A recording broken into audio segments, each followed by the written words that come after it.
Welcome to the Market Rent Weekly Brief, your go-to source for the latest insights and updates in the real estate market. Each week, we'll bring you the most important news and trends to help you stay informed and make smart decisions. Let's dive into this week's episode. Welcome back, everybody. We're diving deep today into the world of multifamily properties. That's right. We're looking at those apartment buildings. You know, the ones you develop, own, and manage. We're tackling two big things today: how apartment amenities have evolved over the years. And of course, how to navigate those tricky HUD guidelines, especially those regarding market alignment. We're going to give you the insights you need to attract those residents, boost your property values, and confidently navigate the regulatory waters of affordable housing. So you'll understand not just what residents are looking for today, but how those desires actually translate into real value for your properties. and we'll break down those HUD guidelines for you. Help you understand how to leverage them to your advantage. Ready to dive in? Absolutely. Let's go back in time, way back. Yeah. Like, it's the 1920s, and indoor plumbing, Oh, yeah. that was considered a luxury. That's how much apartment amenities have changed over the years. It's true. Just having running water and electricity, that was a major selling point. Wild to think about, right? What was once a luxury is now just a basic expectation. So what happened between then and now?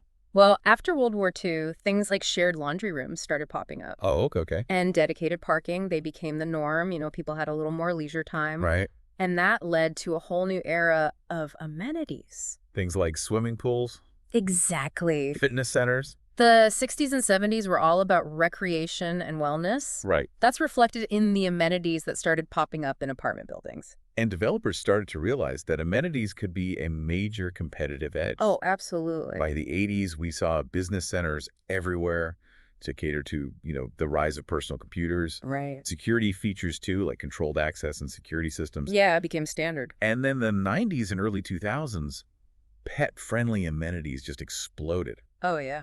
Dog parks, grooming stations. Our furry friends were getting the VIP treatment. We also saw the early stages of tech integration with things like online rent payment systems. Oh, yeah. And let's be honest, those pretty clunky community intranets. Oh, for sure. It's fascinating to see how these trends evolved over time. Mhm. But there's a common thread here, right? Absolutely. Convenience, Okay. lifestyle, and catering to specific demographics. Mm, Developers started to understand that amenities could attract and retain certain types of residents. right. And that's powerful. And then came 2020, the year that changed everything, Mm. including our priorities. The pandemic really fast-forwarded amenity trends in ways we couldn't have imagined. It did. Yeah, Package lockers, essential. with the surge in online shopping, Mhm. and things like touchless technology, Right, enhanced ventilation, Mhm. which were once considered upgrades, right. became absolute necessities. And let's not forget outdoor space. Oh, right. Balconies, courtyards, rooftop gardens. Everybody wanted to connect with nature while they were stuck at home. Yeah, And those pandemic-driven changes, they haven't gone away. They've become lasting expectations. I feel that. Remote work is here to stay for a lot of people. Yeah, And that focus on health and wellness, for sure. it's only getting stronger. Properties need to be adaptable to these evolving needs. Absolutely. Mm. So what does all this mean for our listeners out there? What are those must-have amenities in today's multifamily market? Well, for starters, smart home technology. Okay, yeah, It's practically a given. makes sense. Residents want seamless integration with their devices, controlling the thermostat, managing deliveries, Uh-huh. even adjusting lighting, all from their phones. All from their phones. Yeah. So important. And let's not forget robust internet. Oh, yeah. Nobody wants to deal with buffering during a Zoom call Nobody. or lagging gameplay, especially if they work from home. Especially, yeah. And speaking of working from home, dedicated co-working spaces are becoming increasingly popular. Oh, yeah. They Yeah. offer a place to focus, Right. network, get a break from the isolation of a home office. That makes a lot of sense. Yeah. And then for those with EVs, EV charging stations, Yeah, moving up the must-have list. definitely. And we can't forget those all-important outdoor spaces, Absolutely. whether it's a rooftop deck with grilling stations or a peaceful courtyard. Yeah, yeah. Having access to nature is key for residents' well-being. It's about creating a living experience that goes beyond the four walls of an apartment. Right, right. This isn't just about keeping up with the Joneses, is it? No, it's not. The right amenities boost your property's appeal, Okay. attract a wider range of potential residents, and that ultimately increases its market value. It's about creating a place people want to call home. And speaking of value, that leads us perfectly into our next topic, HUD guidelines. Specifically, how to make sure your rents are aligned with the market, especially when it comes to affordable housing. Okay. But don't worry, we're going to make sense of it all. Awesome. I'm ready. Ready to dive in. Let's do it. HUD guidelines. It can feel like a real headache, for property owners, especially with all the recent changes. Yeah, I hear ya. But, these guidelines, they're in place for a reason. They help make sure things are fair, Yeah. in the housing market, especially for those relying on affordable housing options. And we're here to help you break it all down, make sense of it. So what's the first thing our listeners need to know? Well, let's start with the Section 8 Renewal Policy Guidebook. Think of it as, like, the rule book for conducting those rent comparability studies, RCS for short. Hold on. What exactly is a rent comparability study? It's like a detailed analysis that shows your rents, they're in line with the market, essential for HUD compliance, especially for those affordable housing properties. It sounds complicated. It can be, but HUD's actually been working on simplifying things. They've streamlined submissions, so no more mountains of paperwork. A lot of it can be done electronically, through a dedicated portal. Okay, that's a welcome change. Right. But you mentioned stricter accuracy requirements, too. Right. There's less room for error these days. HUD wants to make sure things are transparent, and the system is efficient. So simpler submission, yes, but accuracy, super important. Updated compliance rules as well, making things easier while keeping everything accurate. So if I'm a property owner, it sounds like having the right support, the right resources, it's more important now than ever. What options do I have? Well, we offer custom solutions tailored to your needs. So we have this flexible approach, a phased approach. Helps you every step of the way. And we start with a preliminary analysis. Okay, what does that involve? Think of it as like a quick snapshot of the rental market in your area. It gives you a sense of, okay, where do my rents stand compared to other similar properties? And it helps you decide, do I need to dive deeper into this? It's cost effective too to get those initial insights. And what if that deeper dive is needed? Then we go to our comprehensive report. This gives you detailed analysis, market trends, property comparisons, and make sure you're fully compliant with all those HUD guidelines. It's like a roadmap, guides you through the whole process. You can feel confident that you're making good decisions. I like that you offer options. Yeah. Because it can feel a bit overwhelming, especially with all these changes. Exactly. Working smarter, not harder, right? And, to really show you how effective this approach can be, let's look at an example, a real-world example. We worked with a nonprofit. They owned an elderly development, and they wanted to, make some improvements, capital improvements, enhance resident services. Those are worthy goals. But I imagine that takes a lot of funding.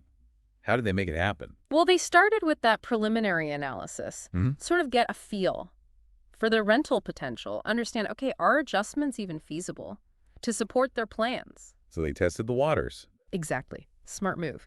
And then they opted for that comprehensive report to be sure they were completely compliant with those HUD guidelines, and the report gave them the data so they could approach funders with confidence. Show them, hey, this plan, it makes financial sense. And did they succeed? They did. They got the funding they needed, made those capital improvements, enhanced those services.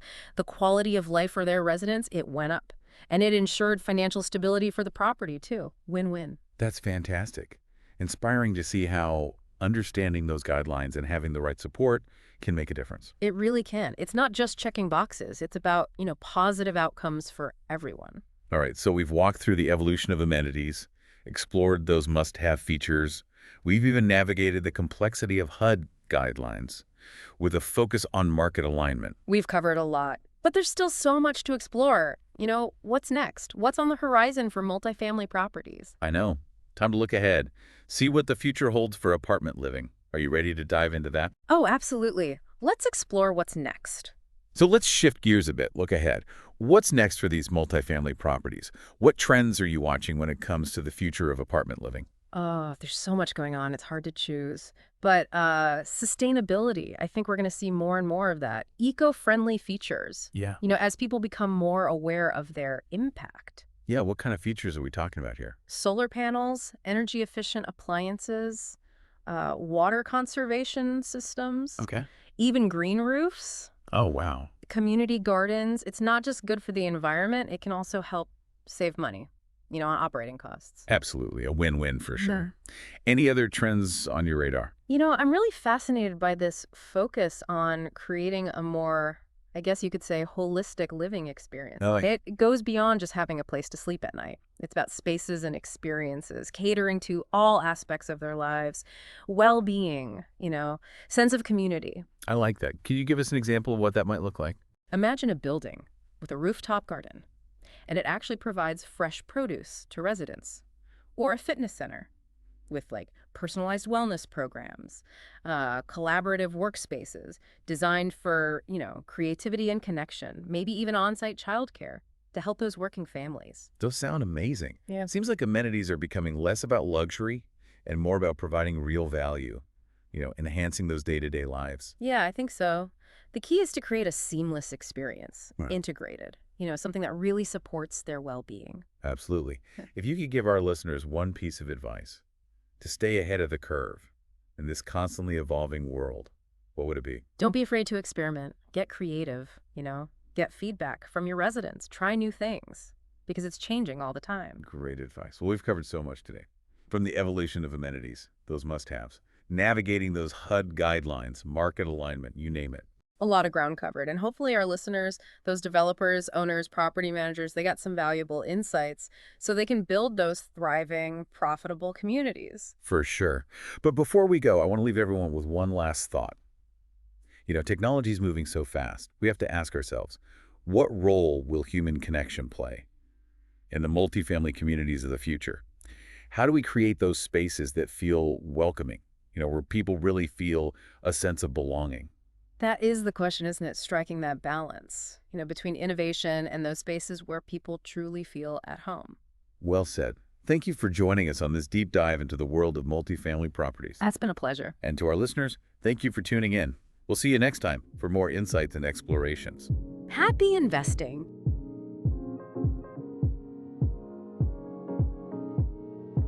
That's it for this week's edition of the Market Rent Weekly Brief. To access more insights and resources, visit marketrent.us. Thank you for listening. To learn more about how Clarendon can help you achieve your real estate goals, please visit us online. We appreciate your trust in us as your go-to source for market intelligence. Our goal is to equip you with the critical insights and data necessary to make informed decisions. Until next time, stay informed and stay ahead.